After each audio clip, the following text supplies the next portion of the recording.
Este es un podcast de Editorial Adverbium.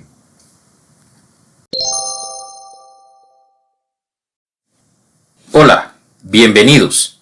Buenos días, buenas tardes, buenas noches, dependiendo de cuándo y a qué hora escuchen este podcast. Mi nombre es Edwin Enrique Soria y este es el podcast Instrucciones para un cuento.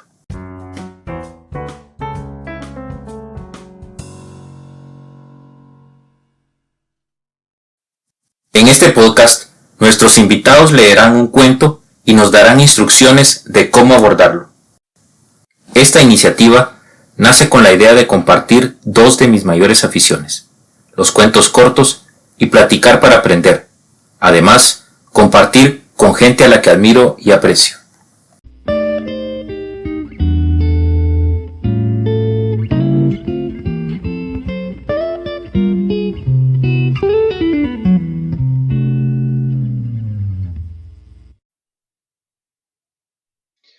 Hoy nos acompaña el esquimal Mario Enrique Ramírez de León, bachiller industrial, egresado del Instituto Técnico Industrial de Mazatenango, papá de dos bellas mujeres, creyente del divorcio más que del matrimonio.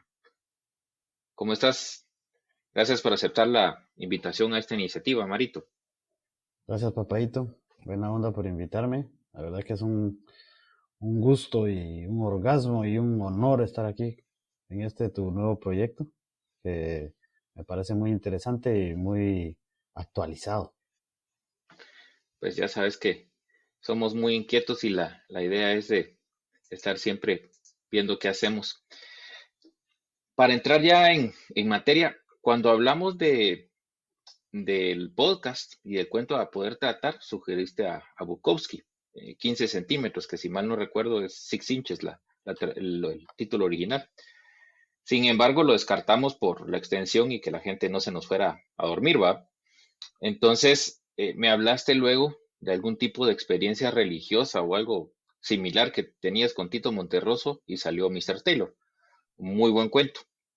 Imagino que tendrá algo especial para vos, no sé si Tito o el relato en sí. Fíjate que sí, las dos cosas, porque Tito Monterroso fue de los primeros cuentistas que leímos vos y yo juntos en algún momento. Y nos impactó mucho su forma de narrar. Hablando de Tito, hablando del cuento, la, la forma de cómo él hace una representación de la realidad, que ahí podríamos hablar que tal como es el arte, ¿va? Que una lica o un cuadro o una canción te hacen representar algo de la realidad, pero lo hacen de esa manera artística, eh, que que te impacta. Entonces, este cuento, la verdad que por eso me gusta mucho, porque sí es como que una analogía de lo que se ha venido viviendo desde los años que se escribió ese libro. Si no estoy mal, este cuento se escribió en el 59, imagínate. Y yo siento que sigue siendo muy vigente a la fecha y, y todavía un poquito más aderezado con la tecnología que hay. La verdad es que sí. Yo también, al final, yo no puedo dejar de sonreírme o reírme cada vez que leo a Tito Monterroso. Sin duda, este hondureño crecido en Guatemala y a veces reconocido como mexicano por algunas antologías tiene lo suyo. No tenemos que divagar mucho como para saber que hay denuncia política en los cuentos. Sin embargo, la ironía y la fábula son de sus platos fuertes. En este relato faltan los animales o las cosas para que hablen, para que sea una fábula en cualquier caso. Pero sí hay una enseñanza. ¿Cuál crees vos que es la enseñanza de Tito en este relato? O si querés lo ponemos en el sentido del origen del título de este podcast, en las instrucciones para leer un relato, un cuento. ¿Cuáles crees vos que son las instrucciones que existen, si es que existen para leer este cuento? Eh, ¿Y cuál es el mensaje que Tito quisiera haber dado, sin dar ningún adelanto, si lo querés así? Eh, Fíjate que, bueno, sí, es que Tito Monterroso, extendiendo lo que te había dicho antes, Tito Monterroso siempre se maneja un sarcasmo de padre y señor mío, desde aquella su frase de no me ubico. Esa manera de reírse sarcásticamente de lo que pasa, creo que tenemos que estar abiertos a que así nos va a golpear Tito Monterroso cuando leamos sus cuentos. Y especialmente este cuento que yo lo siento que más crudo que los otros, más duro, más, a pesar de ser esa expresión artística, esa analogía que te estaba diciendo, es más directo con lo que está criticando, con su arte, con el arte que está dando Tito Monterroso. Entonces creo que tenemos que estar un poco en guardia o abiertos a de que lo que vamos a leer es duro, pues, es duro lo que se dice. Bueno, entonces, a lo que te truje, Tencha, ¿qué tal si nos lees entonces el relato para que podamos platicar y hacer analogías después de esto, si es que resulta? Vale, entrémosle pues. Mr. Taylor. Menos rara, aunque sin duda más ejemplar, dijo entonces el otro, es la historia de Mr. Percy Taylor, cazador de cabezas en la selva amazónica. Se sabe que en 1937 salió de Boston, Massachusetts, en donde había pulido su espíritu hasta el extremo de no tener un centavo. En 1944 aparece por primera vez en América del Sur, en la región del Amazonas, conviviendo con los indígenas de una tribu cuyo nombre no hace falta recordar. Por sus ojeras y su aspecto famélico, pronto llegó a ser allí conocido como el gringo pobre, y los niños de la escuela hasta lo señalaban con el dedo y le tiraban piedras cuando pasaba con su barba brillante bajo el dorado sol tropical. Pero esto no afligía a la humilde condición de Mr. Taylor, porque había leído en el primer tomo de las obras completas de William G. Knight que si no se siente envidia de los ricos, la pobreza no deshonra. En pocas semanas, los naturales se acostumbraron a él y a su ropa extravagante. Además, como tenía los ojos azules y un vago acento extranjero, el presidente y el ministro de Relaciones Exteriores lo trataban con singular respeto, temerosos de provocar incidentes internacionales. Tan pobre y mísero estaba que cierto día se internó en la selva en busca de hierbas para alimentarse. Había caminado cosa de varios metros sin atreverse a volver el rostro, cuando por pura casualidad vio a través de la maleza dos ojos indígenas que lo observaban decididamente. Un largo estremecimiento recorrió la sensitiva espalda de Mr. Taylor, pero Mr. Taylor, intrépido, arrostró el peligro y siguió su camino silbando como si nada hubiera pasado.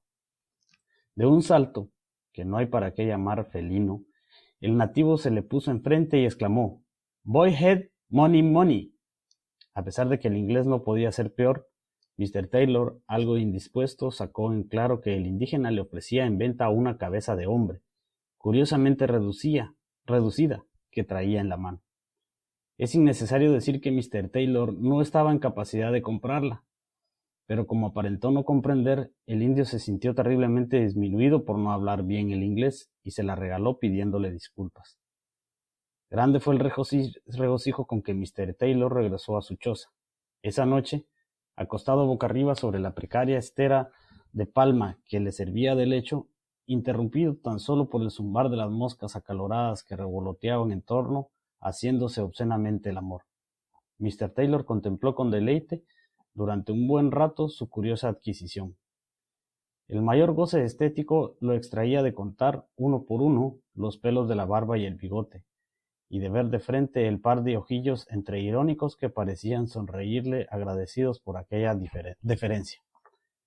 Hombre de vasta cultura, Mr. Taylor solía entregarse a la contemplación, pero esta vez enseguida se aburrió de sus reflexiones filosóficas y dispuso obsequiar la cabeza a un tío suyo, Mr. Ralston, residente en Nueva York, quien desde la más tierna infancia había revelado una fuerte inclinación por las manifestaciones culturales de los pueblos hispanoamericanos.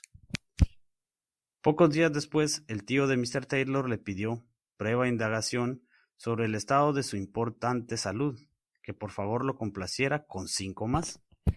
Mr. Taylor accedió gustoso al capricho de Mr. Ralston, y no se sabe de qué modo, a vuelta de correo, tenía mucho agrado en satisfacer sus deseos. muy reconocido, Mr. Rolson le solicitó otras 10.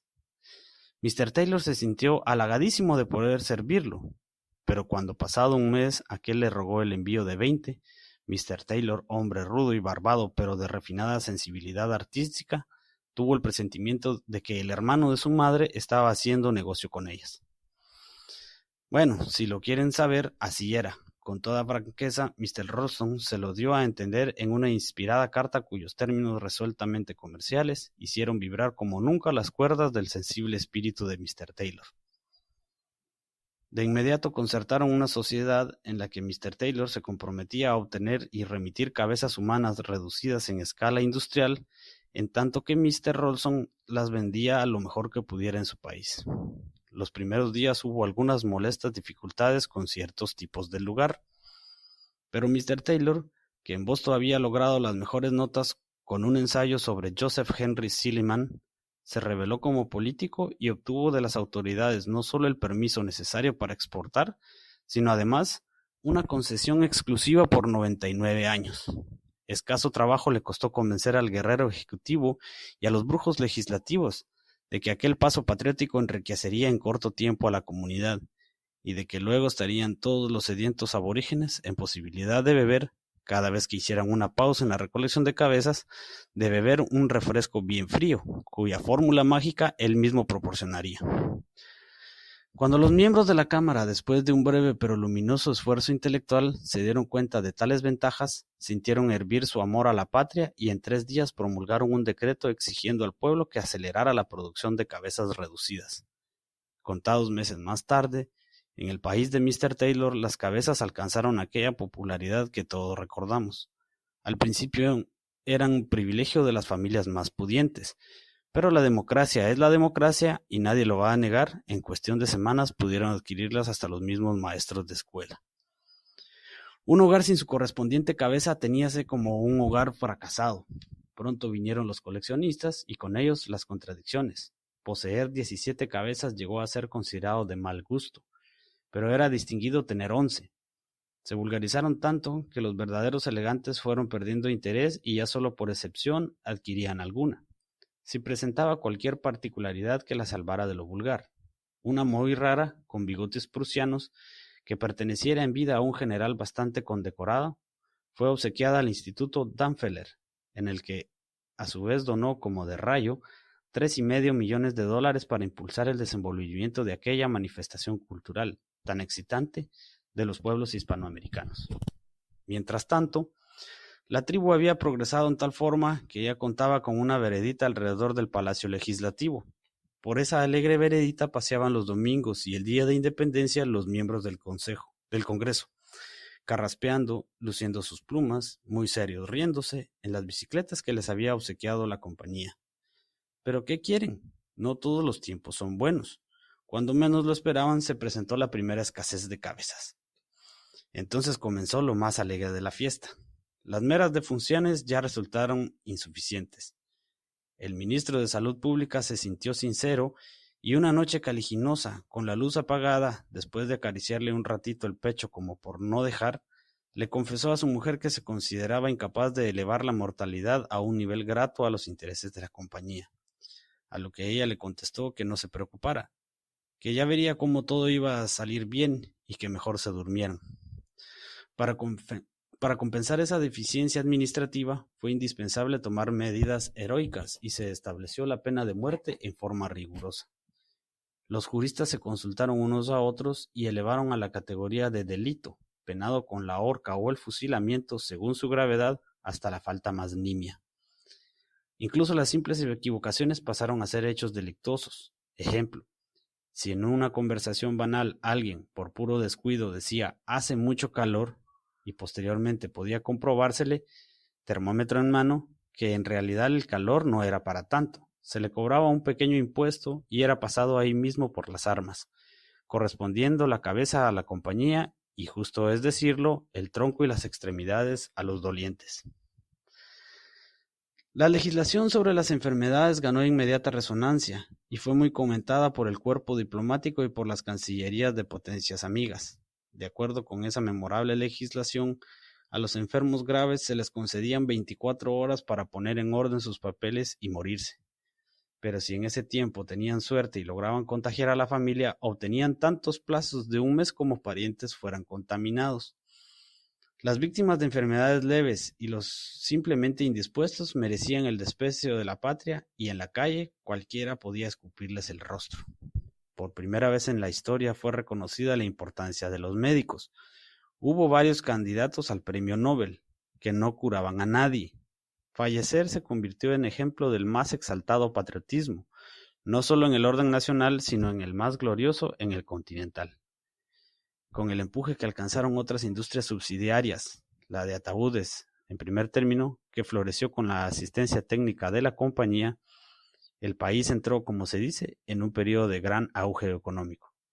Este impulso fue particularmente comprobable en una nueva veredita florida, por la que paseaban envueltas en la melancolía de las doradas tardes de otoño las señoras de los diputados, cuyas lindas cabecitas decían que sí, que todo estaba bien, cuando algún periodista solícito desde el otro lado les saludaba sonriente sacándose el sombrero. Al margen recordaré que uno de estos periodistas, quien en cierta ocasión emitió un lluvioso estornudo que no pudo justificar, fue acusado de extremista y llevado al paredón de fusilamiento.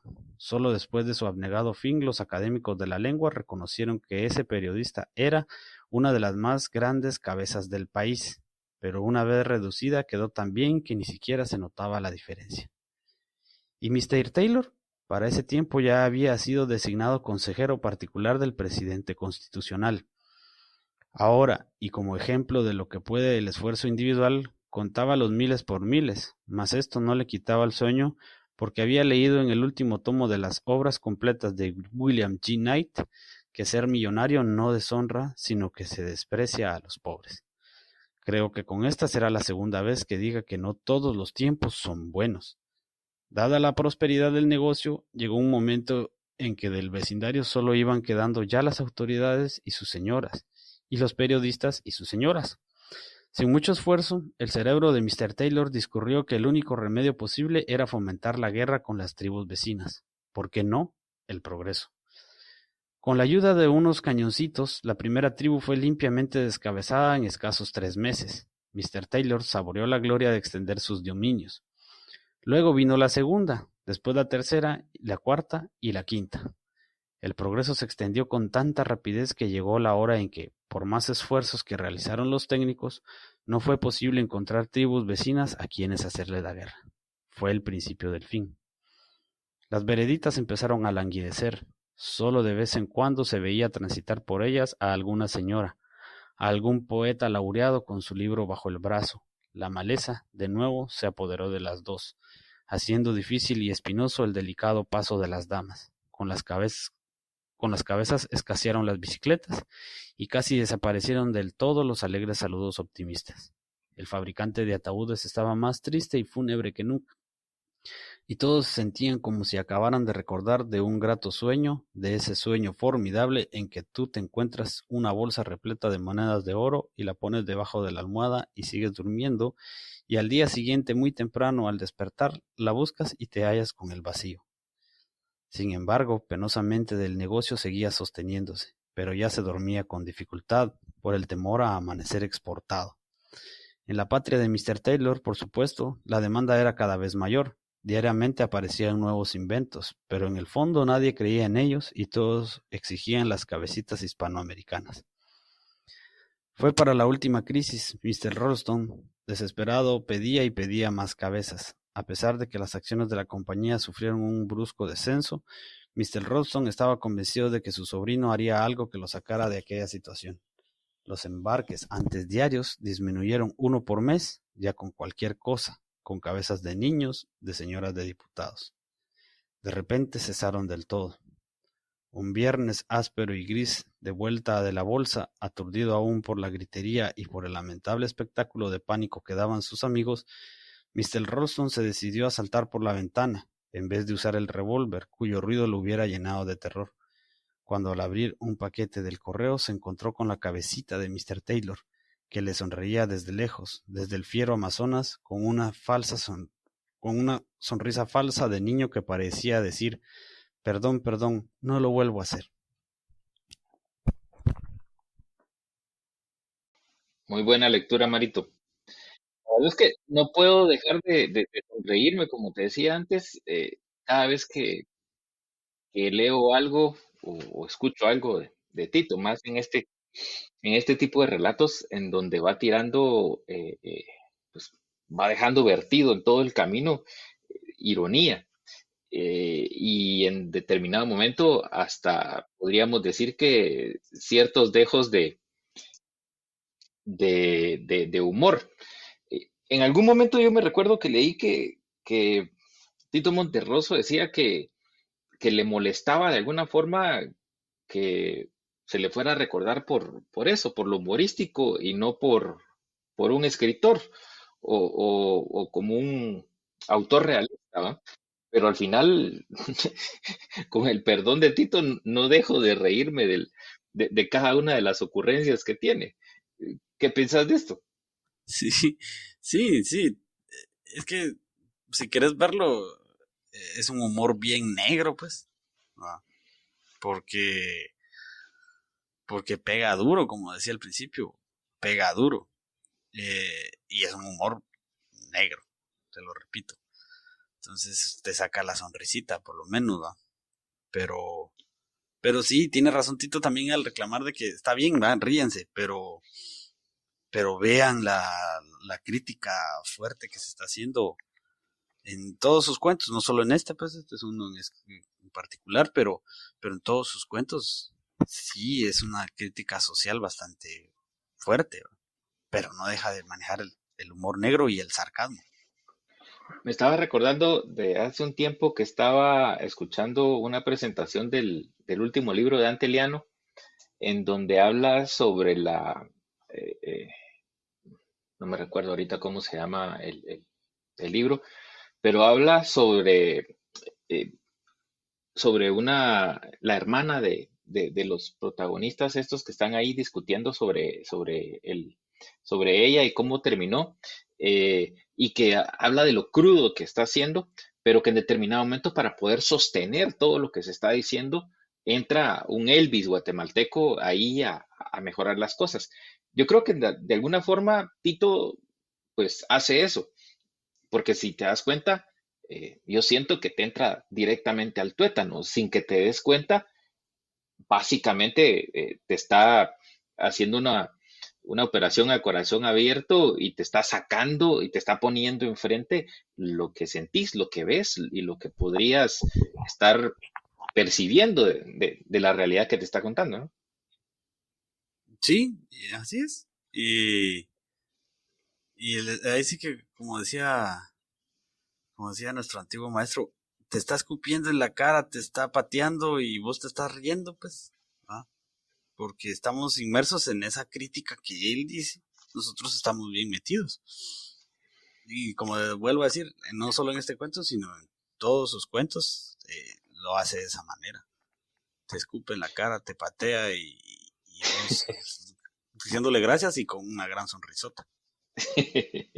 Bueno, hay muchas situaciones de esta ironía que se maneja. Obviamente vamos a entrar a la parte social, pero hay ciertas situaciones que te la hacen tan cercana como el hecho de cuando están hablando en la cama el- el ministro de Salud y dice que está preocupado de cómo no vas a seguir las cosas y la mujer lo consiente y le dice, no, hombre, ya va a salir. Al final algo totalmente cotidiano dentro de lo absurdo y de lo grotesco que te está presentando, pues. Y ves, esa es la forma, como te decía, de que te está poniendo en ese cuento, en esa ficción, lo real. O sea, puedes ver que las autoridades ahora se están acabando los recursos naturales o matando un río Motagua y el ministro el ministro Ambiente. de ambiente pues preocupado con su esposa platicando en la noche posiblemente de que cómo van a hacerle, pues. Y eso ya Que, se ve tan normal y que la productividad tiene que ganarle a cualquier cosa, a la moral, a la ecología, a todo le tiene que ganar la productividad. Entonces, si ves que el problema mayor, al final de cuentas, el problema mayor es la productividad de cabecitas, ¿no? Pero en determinado momento, alrededor de eso, creas una atmósfera de sálvese quien pueda, hasta que en determinado momento la ironía va en una escalada de tal forma que al final es un final formidable y fantástico. ¿Qué pensás vos del final y de la ironía como tema del relato en sí? Sí, o sea, ahí sí que como la frase trillada de que cierra con broche de oro, ¿va? Porque llegar a ese extremo de que a veces el mismo empresario se está sacrificando hasta él mismo con tal de que se logre la productividad de la que te estoy hablando. Entonces lo cierra de esa manera tan irónica y en ese cuento encierra la problemática general de la forma como estamos viviendo, no solo en Guatemala o Latinoamérica, sino que en el mundo entero. Y lo que te decía al principio que me sorprende aún más es que es un cuento del 59 y se está viendo, se está conservando una vigencia como que ayer lo hubieran escrito. Entonces, ese cierre, o sea, es pegarte la estocada final y pegarnos la estocada final como sociedad en la forma como lo está haciendo en su crítica. Hay un guiño incluso ahí en donde habla del año 1400, ¿no es? 1944. ¿Va? Hay un guiño, ¿cierto? También ahí a la revolución del 44. Sí.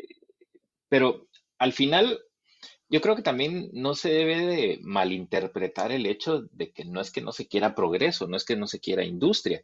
Bueno, porque vos y yo hemos dedicado una buena parte de nuestra vida a que las cosas dentro de las industrias se produzcan. ¿Pero qué? Pero nuestra parte ha sido de que las industrias sean seguras para la gente, no el hecho de que llegar a cualquier costa las cosas por lo que son. Es decir, también implica aquí cierta moralidad del empresario en hacia dónde estás orientando las cosas, ¿no?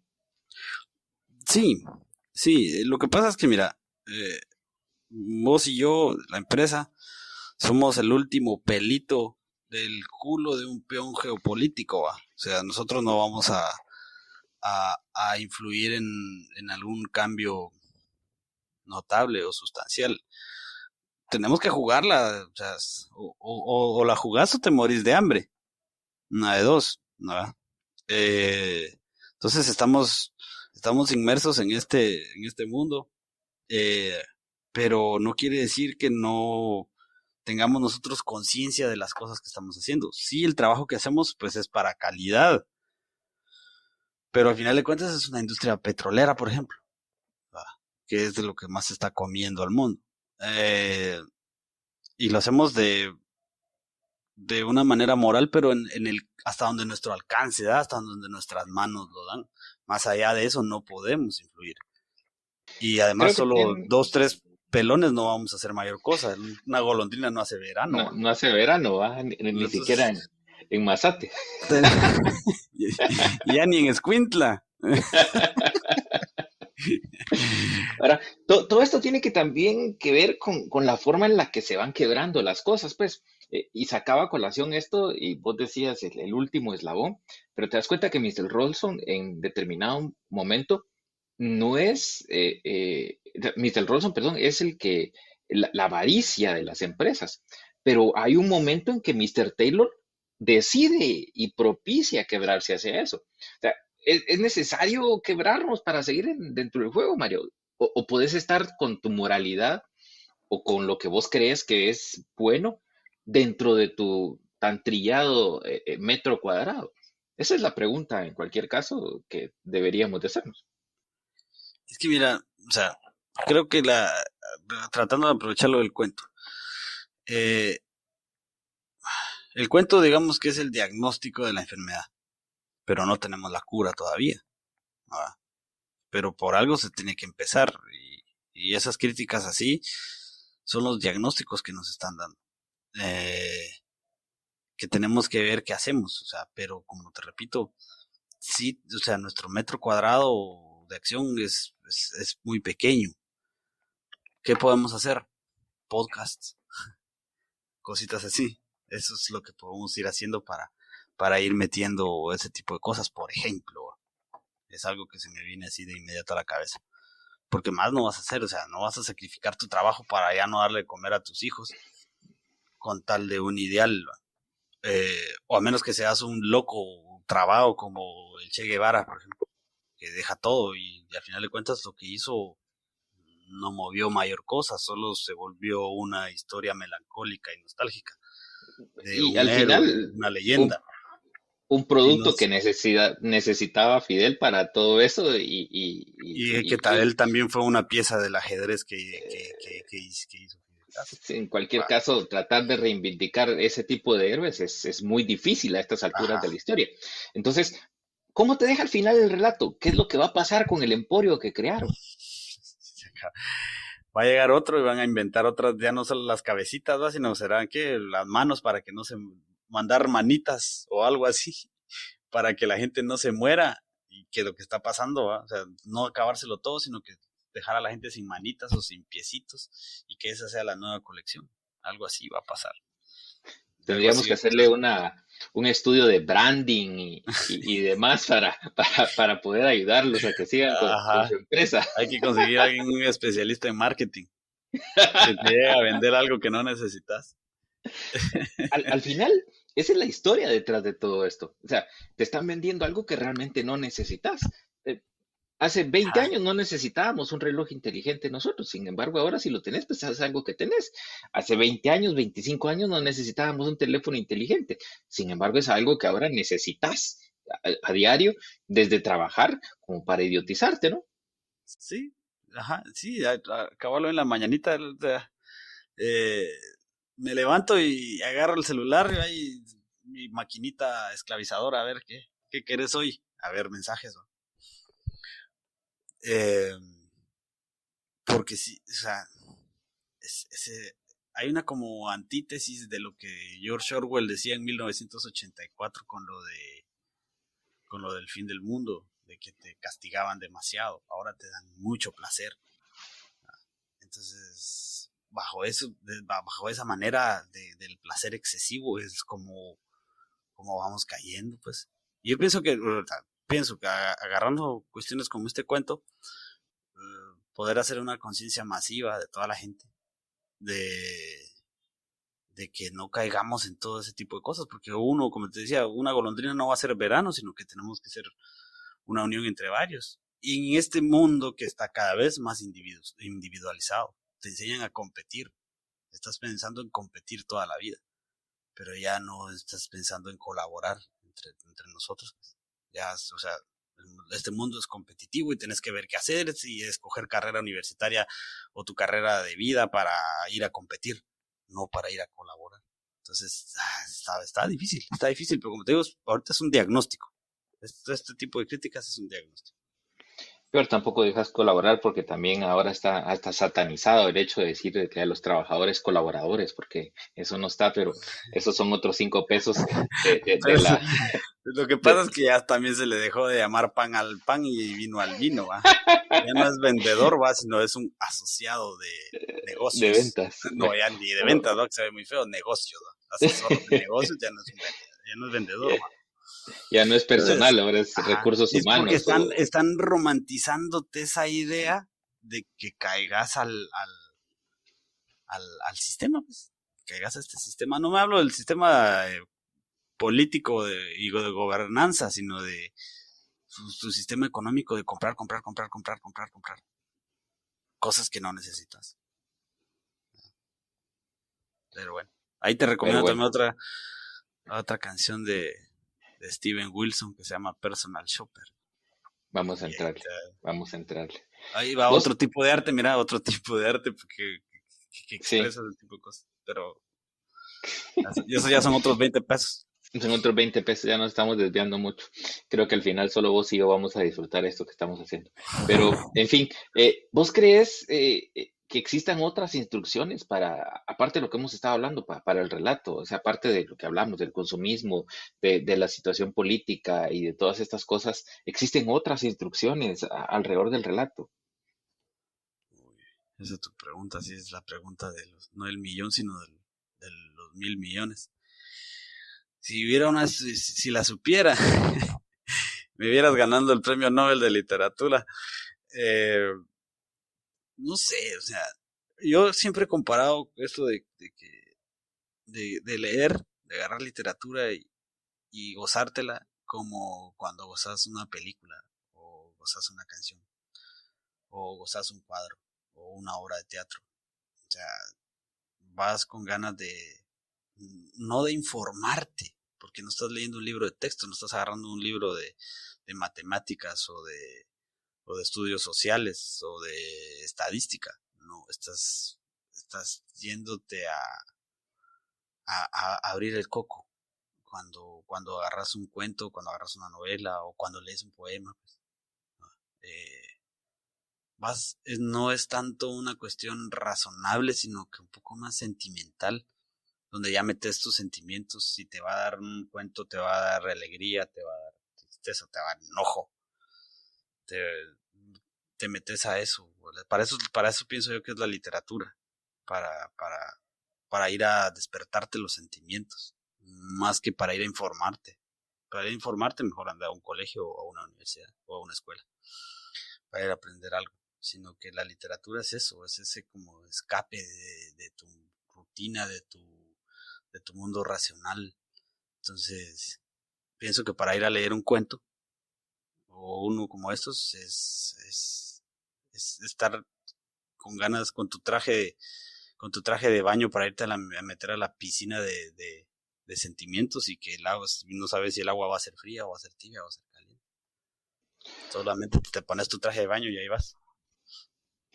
Al final podríamos decir que este tipo de relatos podría ser la comparación.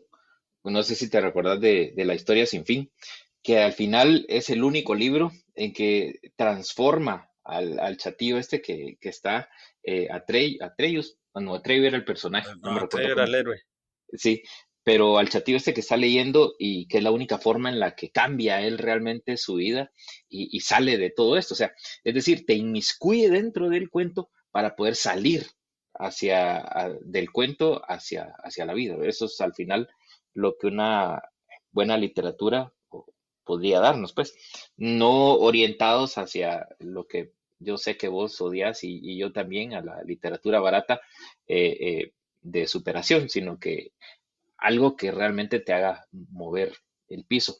Para ir terminando, quisiera, si querés, ir cerrando con lo que decía Ricardo Piglia en la tesis de un relato corto, porque ya hablamos de eso, de la pregunta, de la historia secreta que hay atrás de todo esto, pero hablando en sí de literatura, hay dos historias que se cuentan normalmente en un cuento. Ya hablamos, como te repito, mucho de la historia oculta, pero de la historia que utiliza Tito para contarnos todo esto, eh, al final, en cuestión de literatura, de imaginar, ¿dónde crees que va a quedar el emprendedurismo de los indígenas? ¿Y dónde va a quedar el temor a ser la próxima cabeza de exportación? ¿Qué va a suceder con eso? Eh, ¿Me lo decís en específico para el cuento o en general o en la realidad? No, no, hablando ya de la historia, es decir, del cuento, ¿dónde crees, dónde imaginas vos que va a terminar esa historia? ¿Dónde va a terminar el emprendedurismo de los indígenas? De los ¿Y dónde va a terminar ese temor que había de no ser la próxima cabeza?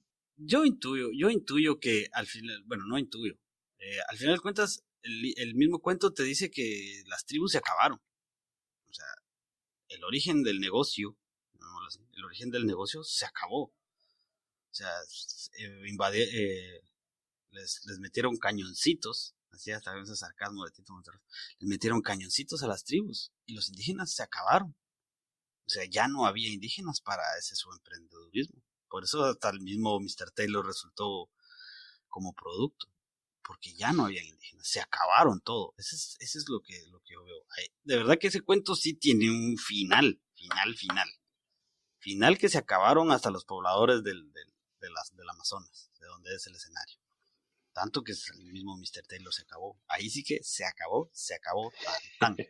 Ahí en ese cuento ya no tiene más a dónde querés agarrar, ¿no? Lo más que puedes pensar es tal vez porque va a haber otro negocio después de otro Mr. Taylor, pero de lo que fue Mr. Taylor y su Y su emporio.